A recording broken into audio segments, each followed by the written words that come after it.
haven't used any of your skills, any of the things that you claim that you're experts in. A disgusting result. I don't want to hear anything more from you. You're fired. You're fired.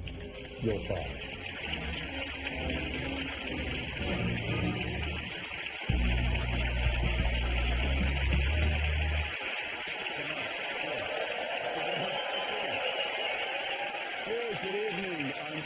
Welcome to The Apprentice, You're Fired.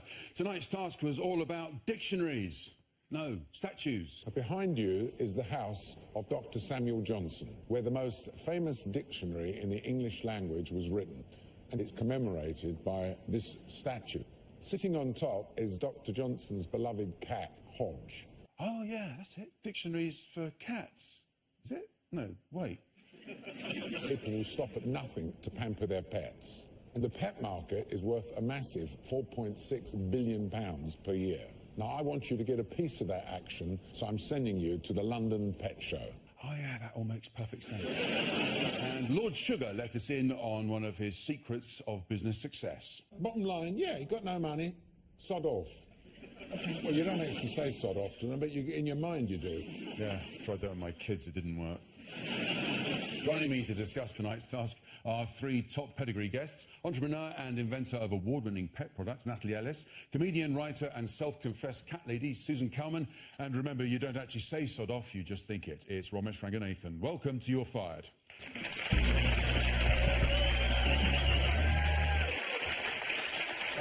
In tonight's task, one candidate showed dogged determination, but her performance turned out to be poor. I know I claimed to be good at puns, but on this occasion I accept that I have let myself down. Let's have a look. Ruth, I don't dispute your enthusiasm, but you claim to be a salesperson. You came to train people how to sell. Here we are in a sales task and you failed miserably. So, Ruth, you're fired. Thank you.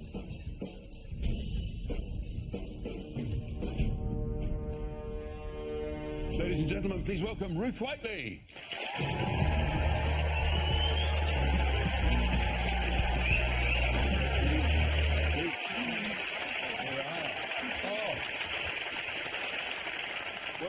Welcome to You're Fired. Thank you. Oh, I see you've put a pet tie on for me. Yes, I have. This is it's the dog. It's Great. themed. It's pet themed. I try to do a themed tie every night. Fabulous. The ideas are running thin, but we're getting there. You look amazing, by the way. Well, I'm trying. Yeah. So Got welcome. the immersion on last week. Yeah. Got myself ready. Here we are. Great stuff. Yeah. So that look that you gave at the end, what was going on in your head then? I was just traumatised. You were traumatised. Yes, I was just going through trauma. It was the colour just drained from your jacket, didn't it? It was just...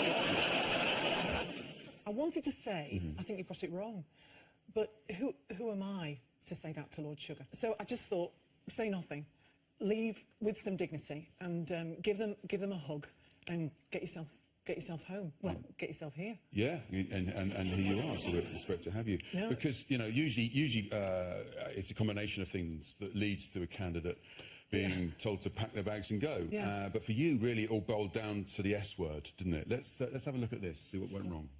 I do know how to stop people and how to get people to interact. Morning. It says here, sales training. We're going to be explosive. You sold nothing. And your sales technique was talk, talk, talk, talk, talk. You are a beautiful couple. You're fabulous. Are you happy? Are we happy? She doesn't stop talking. She confuses the customers. I love speaking to young people, making their way. I think it's great. She's not closing the sale. You want this so badly, and it's going to happen. So you're amazing.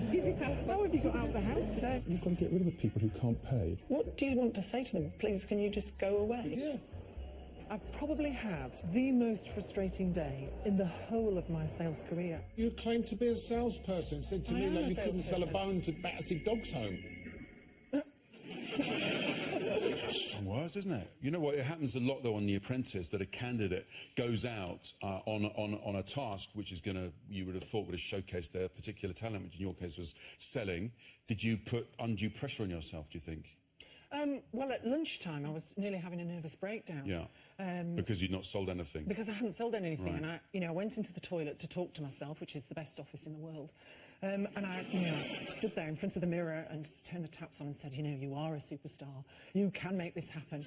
I just genuinely believed that as a hard worker that my work would pay off, and unfortunately, it wasn't my day. On that day, it just... Because week one, selling the seafood, you were a star, really, weren't you? Karen singled you out for praise, and then what? A starfish. Yeah.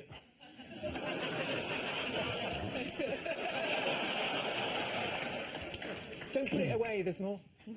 Yeah, if you want to use any more of those jokes I gave you earlier, Ruth, just feel free. Why do you think you lost your magic touch? I just think, you know, Rooney has an off day, doesn't he? Ronaldo has an off day. Ruth has an off day. Yeah? It's just having an off day, it's one of those things. Now, Natalie, you've sold, you know, hundreds of these fairs all around the world, and obviously you're competing with other people selling at the same time. Where do you think Ruth went wrong? I think one of the problems you had was where you could have closed a deal possibly, and you're talking to them about the product, you're probably selling the product, but then you go on and start to talk to the child or ask them how long they've been together, and then you lose where they were at, and maybe, you know... Losing focus. Yeah, absolutely. Susan, you've got cats. Yes. Would you have bought one of those cat towers? I would have bought it from Ruth. There you are. In my view, I'm just going to lay it out straight away. I am devastated, Ruth. You were my winner from week one, and as far as I'm concerned, you still are my winner. And personally speaking, I would prefer to buy something off somebody who talks to me than a slightly patronising younger person who doesn't understand what us cat lovers require, which is a bit of human interaction. I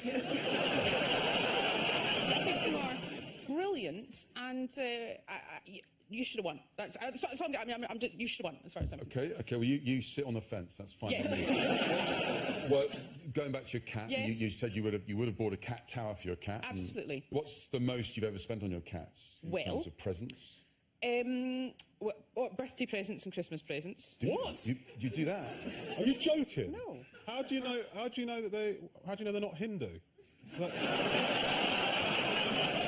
Natalie, is this unusual? How much do people generally spend on their pets? Thousands. It's a big thing, isn't it? Yeah, it's not unusual at all. Yeah. You have about 150 cats. Well, I don't want you, in your 150 house? cats. That's my dream, is to get to 150 cats. Yeah. And to, you know, live in one of those houses that children point at and say, don't go to that house. Let's leave the football, it's not worth it. Go back to the selling. Now, Claude mentioned that you maybe talk too much to the customers, and he came out that thing of the silence, as where you give the customer time to think rather than keep going on, and sometimes that's as important as the pitch itself. Do you take that on board? Absolutely. I mean, you know, Claude's a sensible guy. I suppose I got a little bit panicked as the day went on. I thought, oh, try and speak to, you know, some more people, try and pick up some, you know, make more eye contact with people. It was weird because the sales technique that you used when you were selling the fish products, that absolutely knocked it out of the park, was the same thing that you were doing for this one, and for some reason it stopped you closing the sales. And I think it was a simple fact of the fact that a salad or something is an impulse purchase. You just think, this woman's absolutely lovely, I want to buy something from her, and so I'm going to buy this salad, and then the conversation will be over and I can get on with my life, you know? Whereas with that, you're not going to just hand over 600 quid because they like you. That's I mean, the thing. some people did. Yeah. I just couldn't find a way. It just wasn't going to happen. Well, although it was Ruth who paid the price for losing tonight's task, someone else whose sales technique wasn't up to scratch was Selina. He's not very happy with you. I've got to tell you, he's not very happy with you. I'll go and have a think about it. OK, thank you. My feeling was you were not exhibiting enthusiasm in the way that I think you should have done. I'm someone that always gets my hands dirty. I'm someone that worked extremely hard. Can you help with this, Sure, I am actually attending these guys. Okay. Hi guys, sorry, I know I'm Scott, how you doing? I came in to help assist. We worked out the price together and then the sale was made. Scott, you're being very generous. There's no reason why Selina couldn't have worked it out. She didn't. Well, it is my sale. And Selina made her sale. I think she felt she'd done her job. I don't know why you're talking up, Ruth. Who should be fired? I think Selina should be fired because she's hard work. She just didn't put her back into it. She looks like she's got the hump to me. Which would you rather have, Karen? Somebody who's very enthusiastic or somebody who doesn't seem to care that much? Well, I have neither, actually, Claude. Selina, there's an old saying, no smoke without fire. Last chance. Close shave. Why do you think Lord Sugar gave Selina a second chance? I think it's because in the boardroom, Selena is quite a forceful presence. And this is where I think being nice, actually, as Ruth was, actually was a disadvantage. I think sometimes the people who aren't as nice and who are quite grumpy do better in the process, because that's almost easier to deal with. It says business. You know, if you're nasty, it means business. If you're nice, it means you're a bit flaky, which I don't think is actually correct. What I found incredible about Selena is at the end of it, when she said, "No more Mr. Nice Girl." Yeah. Sorry, were you under the impression that you've been nice up to this point? You've been a bloody nightmare. Natalie, was that lack of knowledge of the price structure that Selena demonstrated there? How important was that? Do you think that's a real flaw? Because I think maybe in fairness to Selena, I think she was just checking that she got the price right. She didn't want to rip someone off. No, that was a fundamental error because she lost time. She could have, you know, had the sale there, but she lost time not knowing what the price was, and she looked that she wasn't prepared. She didn't know her product, perhaps. If she didn't know the price, she had to interrupt Scott, and then he could have lost his sale also. If you look at it, she would not have closed that sale without Scott's intervention, so she had to rely on him to make that sale. And then she said, "I don't think Scott will try and claim credit for it." I mean, have you ever watched The Apprentice? Like, they try and claim credit if they walk through the background of the shot while the sale's happening. But if you take that, the fact that she wouldn't have closed that sale, so let's imagine that sale didn't happen, and then you look at Selena's performance compared to Ruth, and Ruth, the whole way through, was bang, bang, talking to people the whole way through. Selena just dropped out of it. So if you didn't have that sale in place, it would be no contest. Lord Sugar said that Selena has one face for the boardroom and one face for the task. What did you think of her? How did you find her? I genuinely think she gave up. You know, she took to sail away, and that was it. But it annoyed the pants off me. And Selena was yawning, but it was a tough day. It's a very long day. It's as if you got some secret way of keeping up your energy. Let's have a look. I am a juicer. I am juice.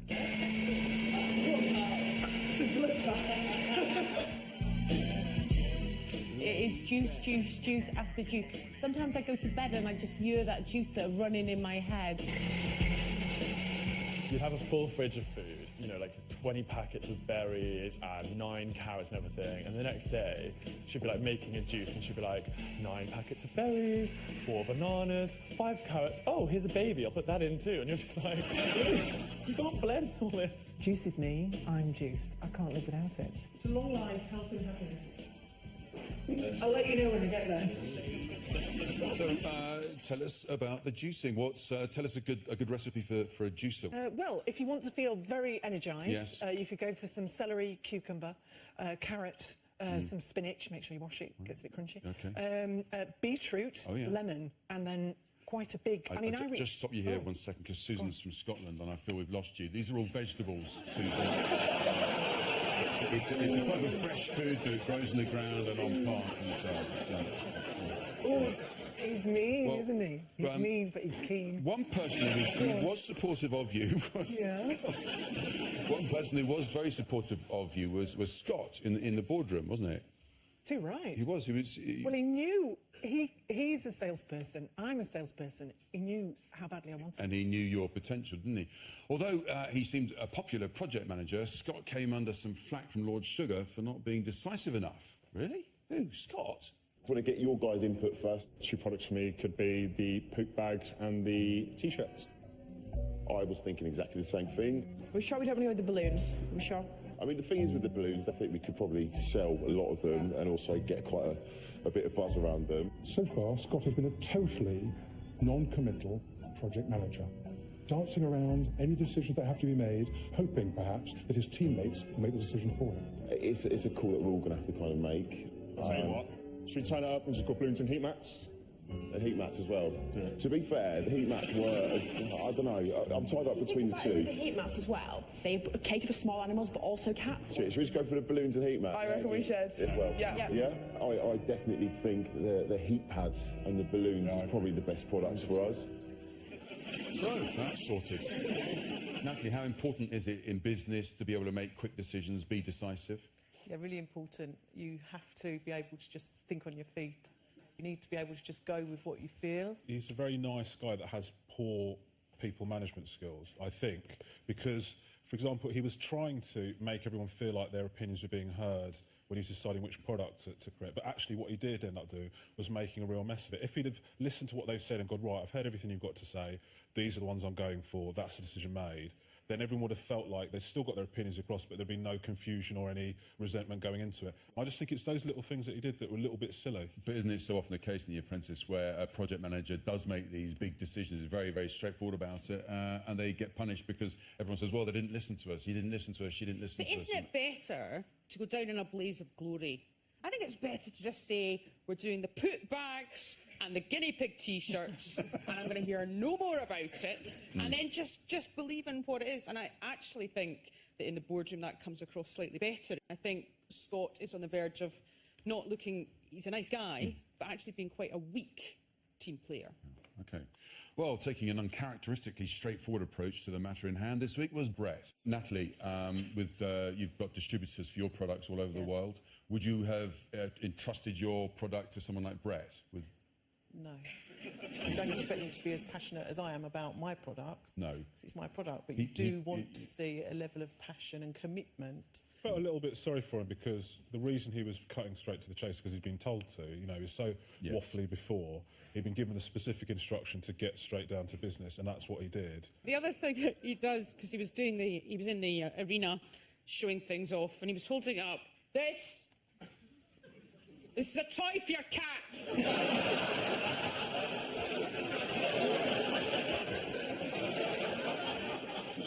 He's terrifying people. I mean, there's no sense, what that needs is someone going, hey everybody, have you got any cats? They're going to love this. Look at the little ball that goes in. This! Yeah. It's a cat toy. Yeah? Well, although Brett did try and use fewer words this week, there are still 4 words in particular which he needs to work on. We've got a game, and it's called the Generally As It Stands game. So basically, you've just literally got to count how many times Brett says generally as it stands. I mean, generally as it stands, you know, it's a new product to us. I mean, generally as it stands, when we were all stood there, generally as it stands, I didn't have any sort of feelings about them walking in. Generally as it stands. Generally as it stands. And generally as it stands. And generally as it stands. And generally as it stands. And generally as it stands. Generally as it stands. Generally as it stands, I want a cup of tea. And you're like, what is general? What? Well, maybe they should try turning Brett off and back on again, see if that helps. Did you notice that when you were around Brett, that he used the generally as it stands a lot? Yes, he is quite repetitive about things. He did say a lot. Yeah, but hey, he fixed the juicer. So it's useful, generally as it stands, yeah? So what about the winning team, Team Versatile? Natalie, Richard placed a lot of importance on the fact that 3 out of 4 members of his team were dog owners. They went for the high-end item of the dog sofas. How important is it to have personal experience when you're selling a product? I don't really think it's important. As long as you can see the product and the uniqueness of the product and its best selling points, then it's not really important to have experience. You don't have to have experience of having a dog. You know, to sell that product. At one point, Sam goes, after he'd heard about the sofas, he goes, well, I've got a dog, so I totally get it. I mean, I get it too. The dog sits on the sofa. Like, it's not a complicated thing to work out. How the devil does a dog interact with this human? I just can't figure it out. Richard sold the most sofas. He did very well there. He pitched himself as cheeky chappy this week, didn't he? Whereas before, when he was on the buying task, he was the bumbling Englishman. The thing about Richard is, you know, he can say he's playing bumbling Englishman or cheeky chappy, but he's like Sean Connery. It's the same part every time. I thought Richard was really manipulative, actually. It was particularly at one point where he'd sort of said he wanted the dog sofas. He was desperate for the dog sofas, and he said, well, I think we should go with what the PM wants. He's sort of leaning towards the dog sofas. Whereas if the opposite had been true, he would have gone, well, I think he's got it wrong on that one. He just basically, he's very good at getting his own way in a way where people don't feel like it is him getting his own way. Well, project manager for Team Versatile was David. He took on the task with what we're coming to know as his customary enthusiasm. Which team like to kick off? I'll kick off if that's okay, Lord Sugar. Last thing that people want is people hitting with question, really need to be excited and enthusiastic with absolutely everyone, all the products. David said we'll schmooze them, and schmooze them they certainly did. How did you show enthusiasm for the high-vis jacket for chicken? This is Henrietta, and she is modelling the high-vis chicken jacket. Brilliant. He was enthusiastic. Yeah! Wow. Oh. struck me straight away. As soon as you walked through the door, it's like, wow, bang, right there. Am I allowed to put one on? David was gushing over the T-shirt. You know, he was talking like his brain was on fire. Wow. Well, what do you think of David, his project manager? He made the right move in being enthusiastic, and that certainly helped them win the task, that he sort of instilled that enthusiasm. I do think his enthusiasm has to be based in some sort of reality, though, like, because his reaction to the T-shirts was absolutely unacceptable. You know, like, it's a T-shirt, mate. Why don't you chill out? And then he was going, well, you can wear them with anything. I mean, you're wearing it with a jacket and I'm wearing it over my suit. That doesn't mean you should. All right? That doesn't mean just because you can physically get it on, David, that doesn't mean that's now a look. Ruth, you were praised by various people, Scott and Claude, for your enthusiasm. Now, you can't be enthusiastic like that all the time, surely. What do you like first thing in the morning? Let's have a look. I'm alive, awake, alert, enthusiastic. I'm alive, alert, awake, enthusiastic. Johnny, when you can. I'm awake, alive, alert. I'm alive, awake, alert. I'm alert, awake, alive. I'm alive, awake, alert, enthusiastic. All together.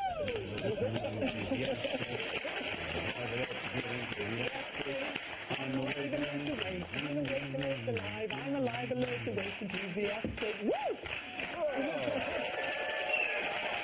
Welcome to Nursing Home Live.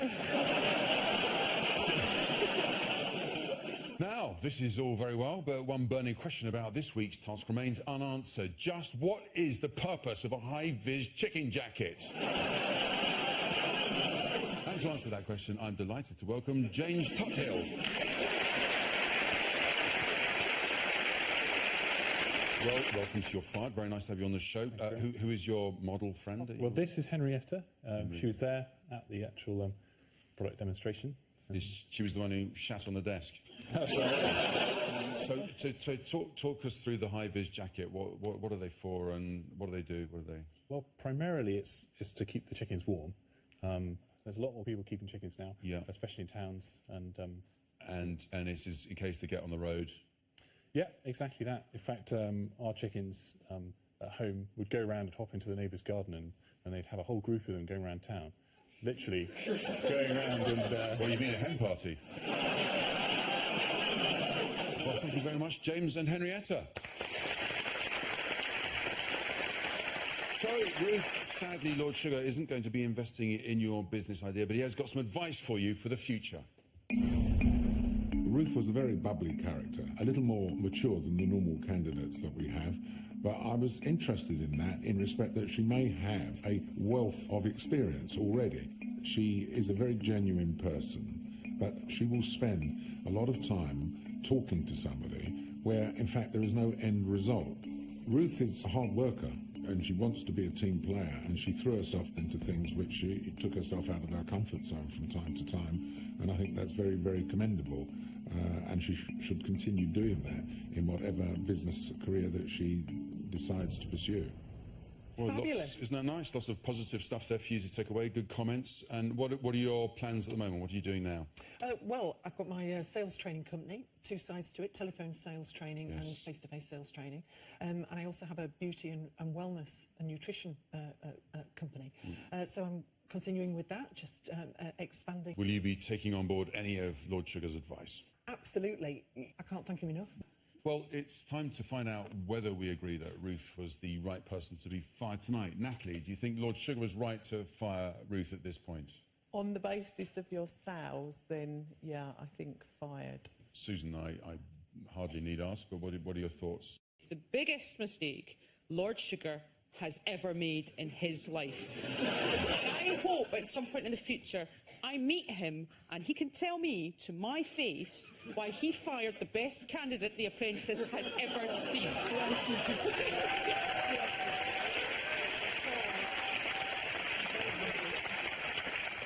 Ramesh? I don't agree with the decision to fire you. I think that Selena should have gone. I think that you take that sale away that she couldn't have closed alone, and look at her performance versus your performance. You were putting the effort in the whole way through, and she wasn't, and for that reason I think you're unlucky to go. Thank you. Very good. And so to the audience vote. If you agree with Lord Sugar, hold up fired. If you don't agree, hold up hired.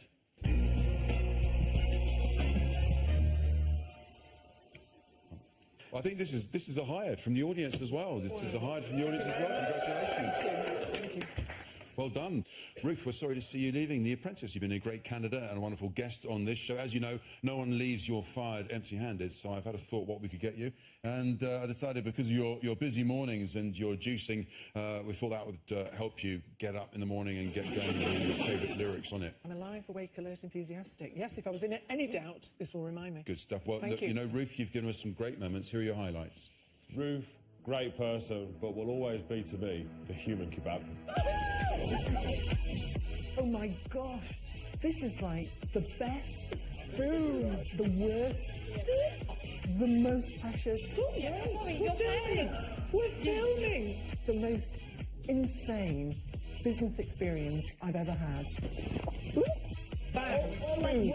Ruth is a really funny person. Sometimes she'll just turn around and she'll be dancing around the kitchen. Oh my God, I'm not touching it. It's stinking. It's slimy. What a load of rubbish. She was a lot of fun. She had a lot to say, and she's a great person. You should dare to dream big. Oh gosh, aren't you solid? Oh, aren't you lovely? I'm seated, I'm booted. Come on. Ladies and gentlemen, Ruth Whiteley. Okay.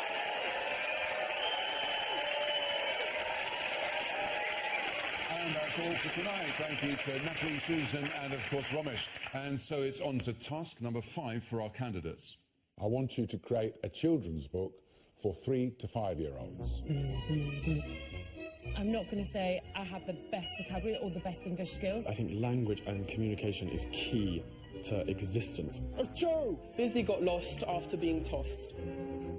What about snuffle gruffle? In, bang, bang. Can we have snuffle bum? That line really shouldn't be in a children's book. Sniffle bottom. What word is he trying to say? Snotty dink. Snotty dink. Snotty dink. Buzzy, buzzy, buzzy, buzzy, buzzy. Swishing and swirling and tumbling and turning. It's not this hard, I don't think. Richard, I'm going to have to stop you. I'll see you outside. I'll see you later. Well, if you've missed any episodes of The Apprentice, go to BBC iPlayer to watch Matt Edmondson's summaries of each episode delivered through the medium of rap. We'll be back next Wednesday at 10 for more You're Fired, when alongside Romesh, I'll be joined by best-selling children's author Cressida Cowell. Good night. And you can see much more of Ramesh Ranganathan as he stars in a Tamil drama on his trip back to Sri Lanka. Asian Provocateur on BBC 3 now. Here on BBC 2, it's Newsnight next.